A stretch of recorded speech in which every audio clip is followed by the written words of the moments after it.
I'm Frank Vaughn. It's March 14th, 2025. And this is a very serious video.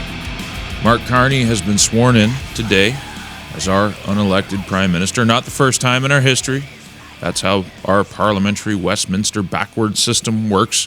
You don't need to be elected to be a Prime Minister in this country.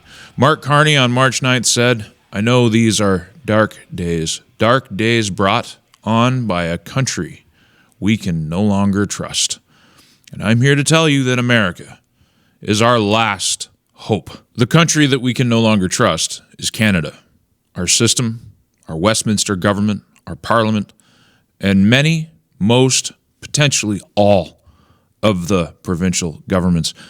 The headline is, BC government introduces legislation giving itself sweeping powers to deal with U.S. trade threats. That is a heck of a way to write a headline about a totalitarian bill. David Eby will be able to bypass the legislature and rule by edict. He will effectively be a dictator with very few checks on his power. He will not be able to approve energy projects, and he will have to consult with First Nations, which majorly back his government anyway. He will be able to dictate what you eat, where you sleep, anything that you can imagine will be under his power because of the so-called threat from the Americans. This is a preview. This is going to come from your federal government. It's going to come from most of your provincial governments. I have some hope left that Scott Moe and Daniel Smith will not follow along with this madness. They've been playing both sides of the fence, and I hope they come down on the American side very soon. Otherwise, the western part of this country will not avoid the pain that BC, the federal government, and Ontario want to bring to Canada. And make no mistake, it is not Donald Trump that is the threat to Canadian livelihoods. It is our own government. Now, I've told you on this channel that I would not tell you how to vote, and I'm not telling you how to vote. I just tell the truth. And here's a couple truths. Here's some reasons why you might consider voting for the Conservative Party of Canada. And again, I'm not telling you how to vote. One is, and this is interesting because I always have to be careful about private communications, but the conversations about coordination between the NDP and the Liberal Party at the highest levels have already started taking place, which should come as no surprise to anybody. Now, whether it surrounds the idea of delaying elections or whether it surrounds the idea of coordinating their election efforts, both those things have been on the table. The government that sits in power now would prefer the legitimacy of an election because it will make selling the authoritarian, totalitarian power they are about to take much more justified in their public messaging. Make no mistake, what's happening in BC is going to happen across this country, and the provinces are our only hope. The leaders of your provinces to not go along with it. The federal government does not have the power to enforce their authoritarianism. They can only enforce it if you go along with it. If the Liberals and the NDP trigger an election and they decide to coordinate by not running candidates against each other in certain ridings, you should vote for the party most likely to beat them. You're probably not going to win anyway, but you should do it all the same. And again, you do what you want. I'm just giving you the justification. And if by some miracle Poilievre wins, you'll get to find out whether the people who say he's lying and playing the game over the last several weeks are in fact true. He'll either negotiate with the Americans, and I can't imagine the Americans respecting him the way that they would have if he had taken an even diplomatic road. He's jumping through hoops for the Liberals and the NDP, and it doesn't work for the Conservative Party of Canada. They have labeled him the Donald Trump of Canada, and they've been successful. And the reason they've been successful is because Pierre is responding to it, denying it, doing his best to look like the most aggressive opposition to Donald Trump. He's responding to them. It never works for conservatives. But if they coordinate against him on those two key points, it might be worth considering a Conservative Party vote. because shenanigans shouldn't be supported, and give Pierre the opportunity to prove that he's actually lying to the public. The change that's come over Pierre, which thousands of you have noted on my X profile, you've seen it too. It's like he's a defeated man. It's like he's a different man. He's much more mechanical. He's much more scripted. Does he know something we don't know? Does he feel defeated? I don't know what the change is. But if the NDP and the Liberals do coordinate, the right in this country is screwed. And the only hope that we have in that case is the United States. And there are people who say that the United States, that Donald Trump is a globalist. He's secretly sent to, they got all these conspiracy theories about how Donald Trump is not real. If that's the case, then there is no hope left. The World Economic Forum will have its way. The UN will have its way. They will figure out how to manipulate us psychologically, and the masses will follow them, and that's it. You will just get to choose how you perish. I'm not going to believe that. The evidence of my eyes and the evidence of Donald Trump and the evidence of what's happening in the U.S. government suggests an effort to try and survive, to fight against them, to create a new North America, a new continentalism, and peel us away from the affairs and the attachments to the totalitarian old world. The European Parliament, do any of you understand how the European Union works? It is one of the most undemocratic ideas that's ever been foisted upon mankind as a defense of democracy. There are people in jail all over Britain right now simply for memeing. And there might come a moment in Canada where that's the case. C-63 might make a comeback, but it could be worse. We might not be able to speak soon without threat of jail or persecution. So while we're here, we better make hay while the sun is shining, because now is the time. The truth of the matter is, I don't believe there's any way that Mark Carney and the Liberals lose the next election. They're killing Pierre in the polls now. I don't know why Canada is the way it is, but it is. And it's not Western Canada. It is Eastern Canada predominantly. It's not even, there's a lot of people who think BC is a leftist hellhole. They tried. They came to the edge of having an actual, real conservative government that had some policies. And I know they have some internal party drama now. Let's go back in time to the election, when I believe the BC Conservatives won. And who gave them that election?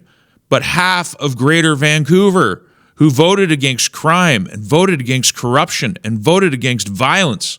Heavily immigrant communities that have family values. We're not reading BC right. Ebby doesn't represent BC. The BC people tried, and they had it stolen from them. But Eastern Canada and Quebec, there are millions of people stranded in Eastern Canada who share our values, but they are outnumbered significantly by millions more who are propagandized. They're on psychotropic drugs. I don't know what their problem is, but they can't think for themselves. And they believe this man is somehow the outsider hero, come to save Canada.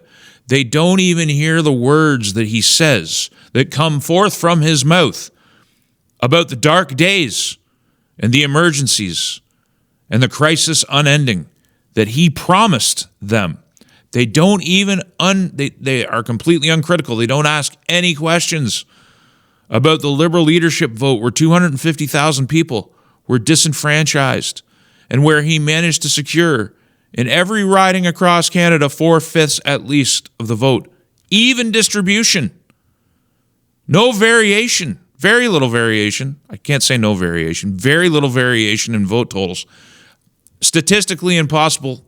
You have a greater chance of flipping a quarter and having it land on heads 100 times in a row than what supposedly elected this man.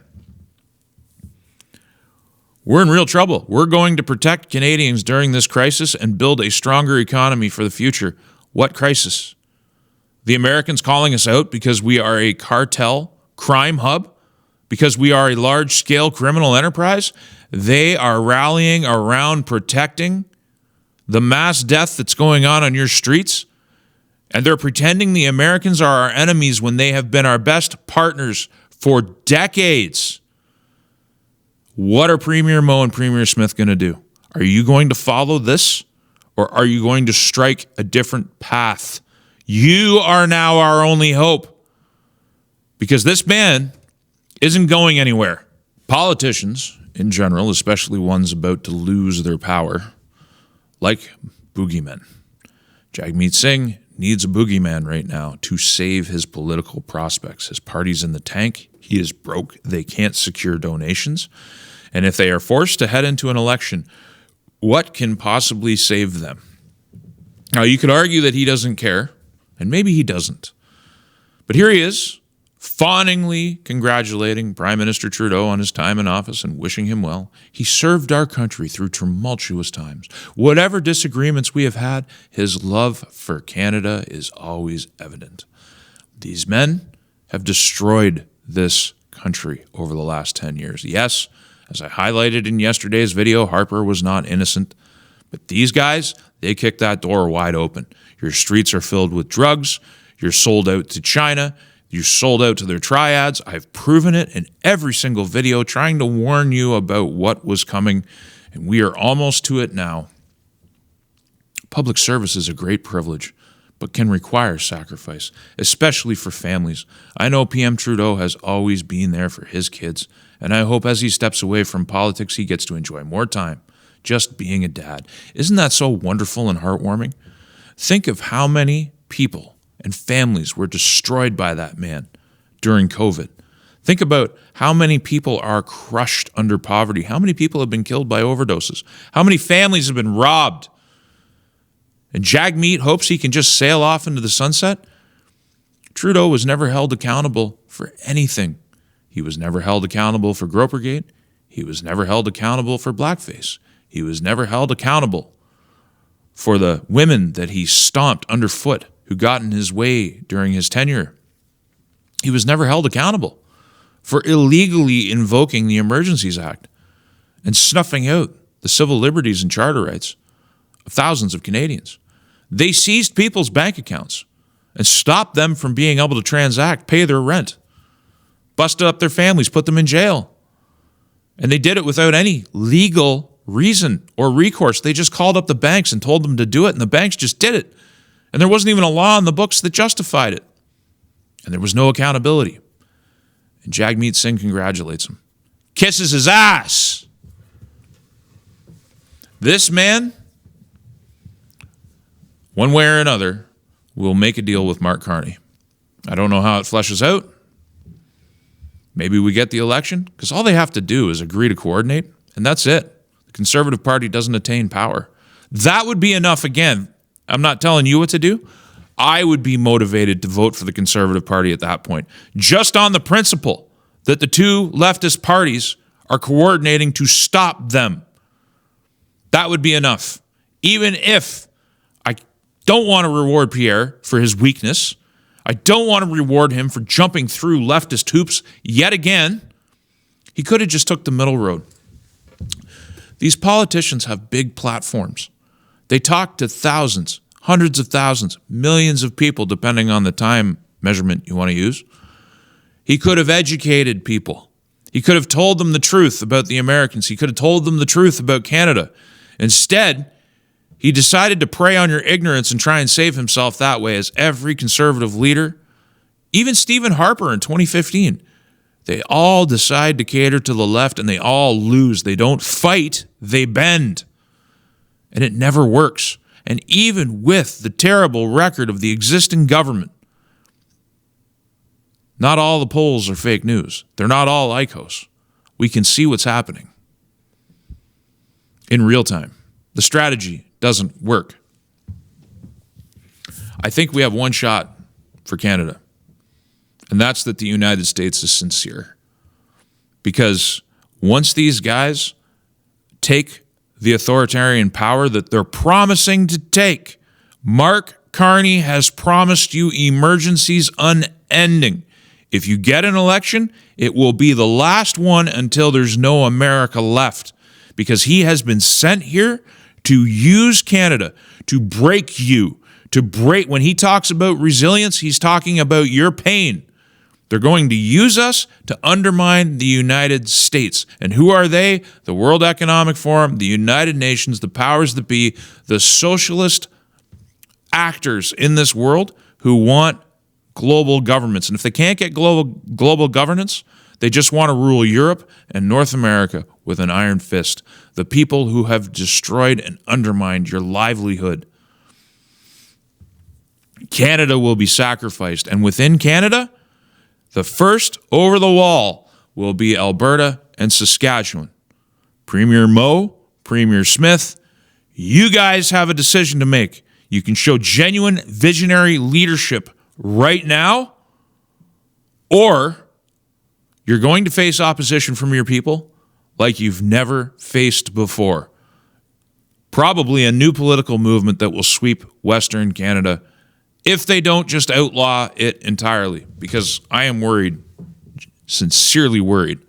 Once they get off to doing their emergencies, the censorship that we faced in 2020 and 2021 for telling the truth about the shots, telling the truth about COVID, they use the tech companies. The tech companies are based in the United States. The tech companies have accepted that Trump is heading in a different direction.